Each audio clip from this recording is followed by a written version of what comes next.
I am Ferdinand Marcos, and I am the President of the Republic of the Philippines. I stand today on behalf of 110 million Filipinos. Hi everyone, hello universe, it's me again. Shoutout sa inyo mga babayan. Meron akong upload videos update sa inyo. Alam mo, natatawa ako dito kay Congressman Tenyo. Alam po natin ito anti-Marcos ito. Pero mga kababayan, naasar si Pulong Duterte sa kanya. Sobrang tawa ko talaga, oh. Pero kahit sabihin mo, itong mga anti-Marcos, hoy, tika nga muna. Oh, ito, anti-Marcos versus anti-Marcos. Alam nyo mga beswa, kahit ito, anti-Marcos ito, si Tenyo. Alam nyo po naman kung sino si Congressman Tenyo. Laging kinikriticize ang Pangulo. Pero tingnan nyo, sabi ko, anti-Marcos versus anti-Marcos. Nag-file siya ng kaso laban kay Pulong Duterte, guys. Ay, naloka ako dito kaya Congressman Tenyo. Oh, biro nyo parehong anti-Marcos yan. Magsasagupaan silang dalawa. Umalma si Pulongges, mga beswa. Bakit? Ito, basahin ko Sabi dito, ICI pressed to prove flood control project in Davao. Alliance, ika nga. Sabi dito mga kababayan, ICI pressed to prove flood control project in Davao. Allianza ito, di ba? Alliance, okay. Alliance of Concerned Teachers Representative Antonio Tenyo has written to the Independent Commission for Infrastructure, ayan, which is ang ICI, urging ito investigate the 4.4 billion flood control contracts in Davao City. Alam niyo ito si Congressman Tenyo, hindi niya tinitigilan talaga si Pulong.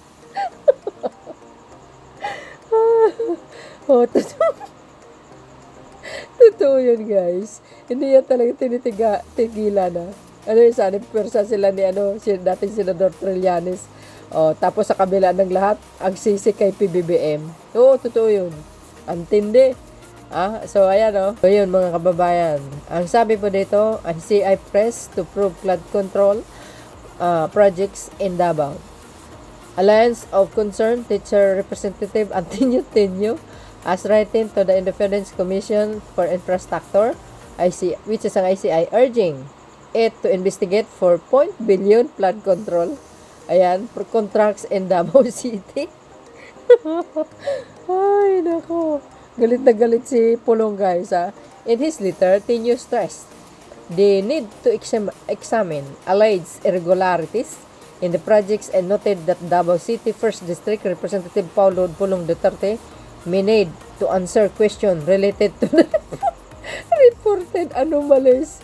Alam niyo, pag ganitong mga klaseng mga issue, guys, laban sa mga Duterte, nagre-react sila kaagad. At saka, hindi lang yon mga besa. Allergy sila dito. Sa totoo lang. Ayan si Tenyo. Inasar si Pulong. Akala nyo, guys, lagot ka ngayon, Pulong.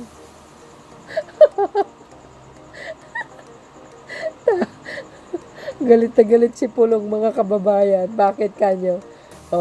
Bago yan, siyempre basahin natin yung mga nagko-comment. Galit na galit yung mga DDS. Kay Tenyo.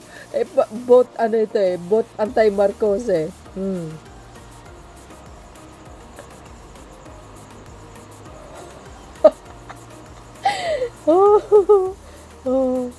Sabi dito, bakit ba sobrang focus ang mga makabayan sa Davao City at sa mga Duterte?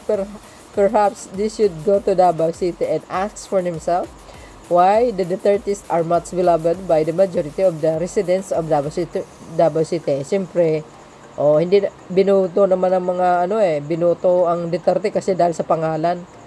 Kasi yung ibang bumoto talaga sa mga Duterte bulag. Hindi nila nakikita yung nangyayari. Kaya ayan. 'Di ba? Double time, malapit na 28, 28. Oh, ay nako, wag na kayong umasa pa. Mas delikado kayo sa 2028 pag nagsanib persa ang pula, pink at dilaw. Mapatalsik si Sara. Boom, panis kayo talaga. Oh, diyan yung makikita ang totoong rally. Ako? Oh, siguro diyan kami magsama-sama ng mga dilaw sa araw na yan pag gusto namin patalsikin si Sara Duterte. Oh, diyan na lang yan. Kahit for the sake of the ano na lang, sovereignty ng bansa na ito. Dahil ayaw namin ang pro-China ang uupo. Totoo yun. Ayaw namin. Kaya siguro yung time na yan, baka dyan na lang kami muna magsama. Mag-join forces kami ng dilaw, pink at saka pula. Para mapatalsik namin si Sara Duterte. Mark my word, guys. I mean trust me. Kaya wag na lang kasi mag-ambisyon magpangulo si Sara Duterte. Wala siyang kakayahan at saka wala siyang kaalaman. Anti-Duterte lang talaga sila, hindi sila against corruption. Oh, di ba? Ay Kuyang Tinyo, bakit lalayo ka pa sa Luzon lang di hamak na mas malaki ang nakurakot, di ba? Wala kang ebidensya. Sa Davao malaki. Sa totoo lang.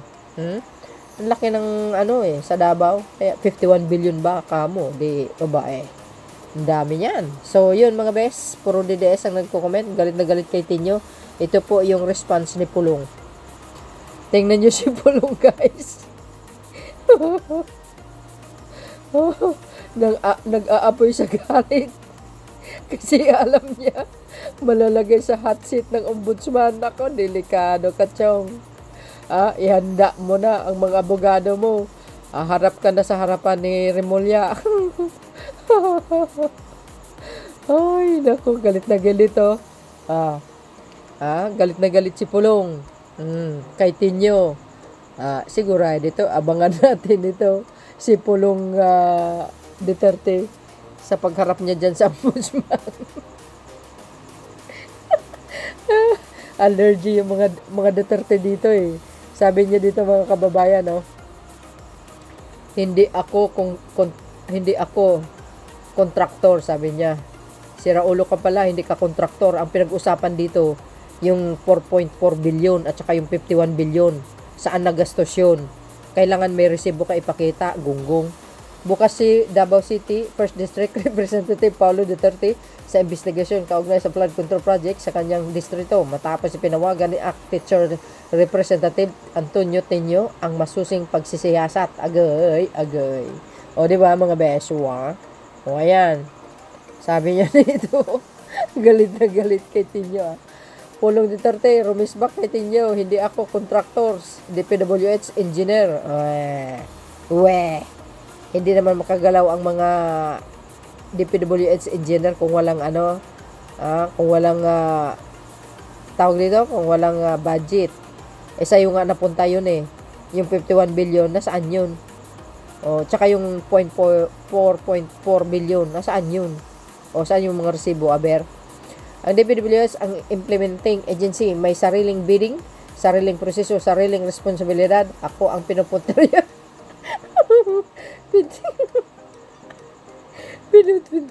Pinupunterya mo kung di ka ba naman, ayun, chururot.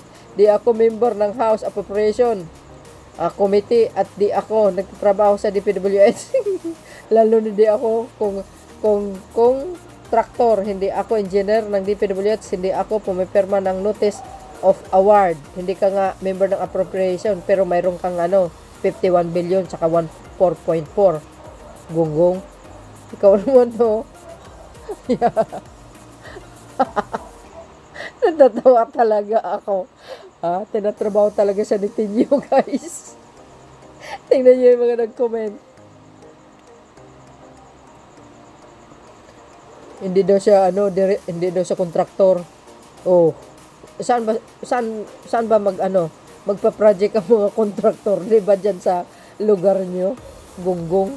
Ayan, tuloy ang ambisyon ang Sabi dito guys, tuloy ang imbestigasyon.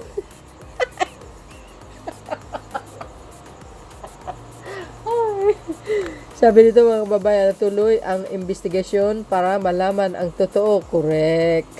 Allergy si Pulong. Unahang at nag-iisa lang sa buong Pinas. Sa iisang distrito lang ng Davao, 51 bilyon. Agay, paktay ka ngayon, Pulong Duterte. Ha? Siguro makulong ka, Pulong. Basta may 51 bilyon ka sa flood control, di ka ligtas sa investigasyon, Pulong. Yan. Ito po ang isa sa mga dahilan, guys, kung bakit sabi ng mga dilis, BBM resign. 'Di ba? Pag mag-successful sila na mapatalsik ang pangulo, for sure, itong 51 billion na ito, mawas out lahat, walang mag-iimbestiga. Kasi hawak na nila ang gobyerno 'di ba? Ngayon ang isa sa mga dahilan kung bakit gusto nila patalsikin ang pangulo. Kasi tagilid sila talaga sa investigasyon. Kaya nagtatrabaho sila ng madalian. Pero wag kayo. Hindi nyo kayang maisahan ng pangulo. Matalino po yan. Alam na alam niya na ang galaw niya. O ito pa. Tingnan ninyo naman ang flood control sa Davao. May mga vloggers nag-post tourist attraction. Bakit? Iisa lang ba ang flood control? Siyempre, halukayan yan yung lugar nila. O, di ba? At saka isa pa much better dito yung kunin ang resibo ng 51 billion kung yan ay napunta sa project ni Pulong. 'Di ba? Dapat ipakita yung aktual na proyekto na kung saan doon napunta ang 51 billion. Yun naman ang importante Kailangan may ebidensya, mga resibo. Sino ang diyan? Ang kontraktor, baka diskaya na naman. 'Di ba?